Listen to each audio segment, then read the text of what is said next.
I didn't. Wait a minute. Yeah? Has anybody driven this car since it was towed in? You kidding? Robin Masters Ferrari? We just worked on the outside. Something the matter? No. Thank you.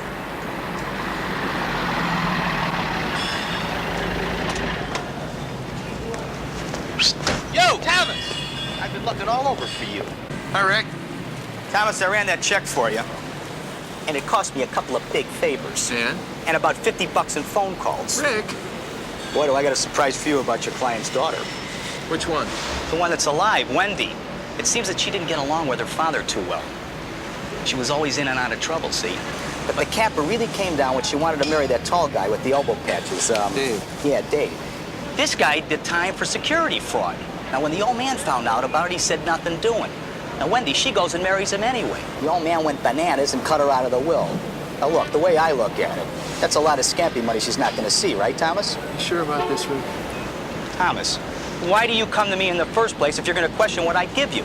Because if you're right, it's a motive. A motive to knock off her own sister? Come on, no way. Now, look, if she's out of the will, she's out of the will. Her sister dying's not going to change anything. Maybe not. Thanks, Rick. Thanks, Rick? That's it? Just thanks, Rick? Oh, I'm sorry. Thanks a lot, Rick.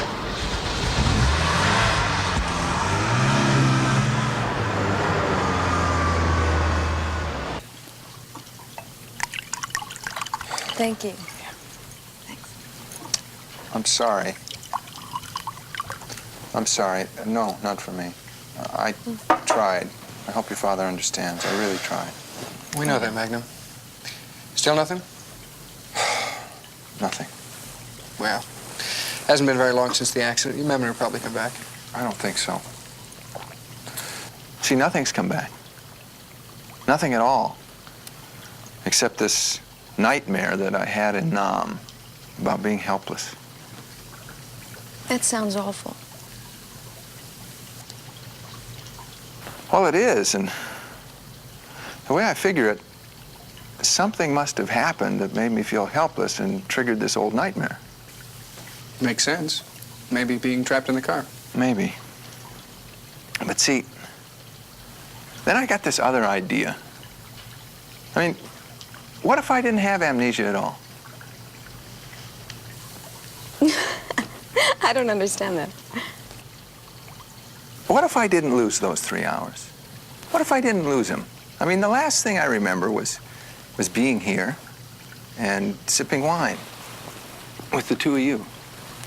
It's kind of like now. Only that night, I drank my wine, and as I recall, you didn't drink yours. Of course we did. It's kind of the reverse of now. I mean, I'm not drinking. But you are. You drunk the wine? No. Actually, poison is a better word for it. See, it's this stuff that they used to use on our prisoners in Nam. If we didn't talk, they wouldn't give us the antidote. That's murder, Magnum, and I'm... Now, Dave, it is only murder if I don't give you the antidote. In about, 5 minutes. The convulsions are the worst part. You killed Joni. Ooh, that's very nicely played, Wendy. Very nicely played indeed. As a matter of fact, this whole thing has been very nicely played. You killed Joni, but then you made it look like I was involved. Not too obvious. Not too much evidence against me.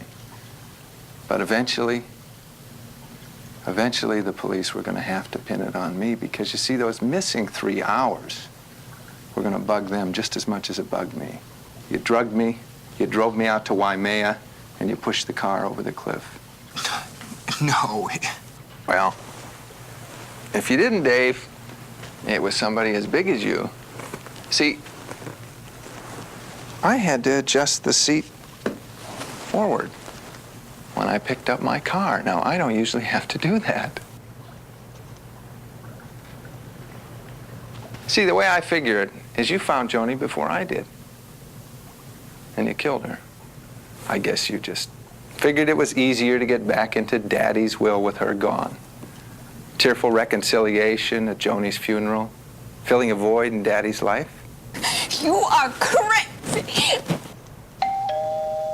You know, Wendy, that's exactly what you had me thinking. You played me very well, some lousy P.I. just to use and throw away. You can't prove any of this. No, Dave, I can't, but you can. Come on in, it's open.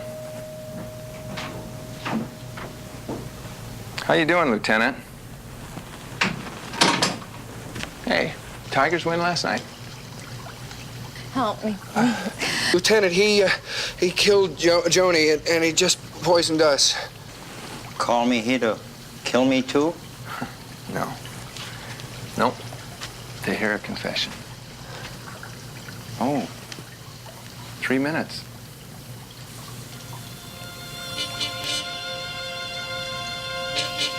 It was Wendy's idea.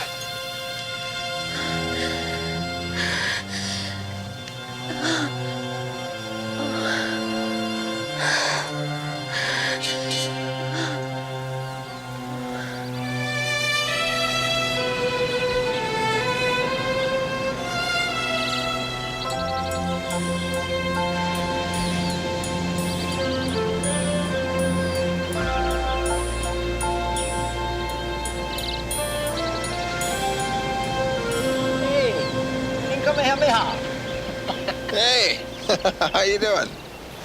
How's our two killers? Well, aside from some lower intestinal misery, okay. At least as okay as you can be with murder on charges. Yeah. Listen, they want the DA to bring charges against you. For what? Even if that stuff wasn't lethal, it made them pretty sick. But they can't prove anything without a witness. A witness? Yeah, you know, a neutral third party that could testify he thought he saw you spike their wine. You know anybody like that? Nope. That's bribery, you know. That's right. See you around, Magnum. Okay.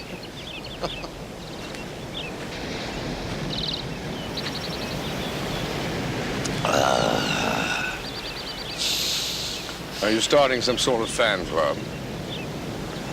Why? Would you like to join? No.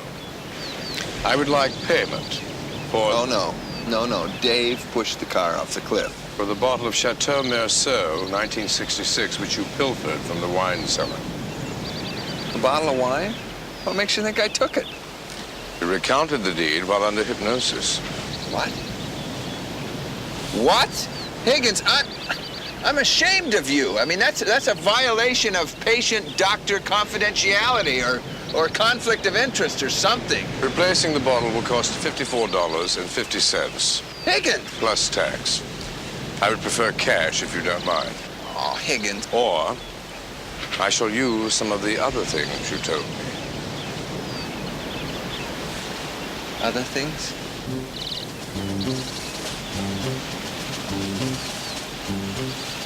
How about a check?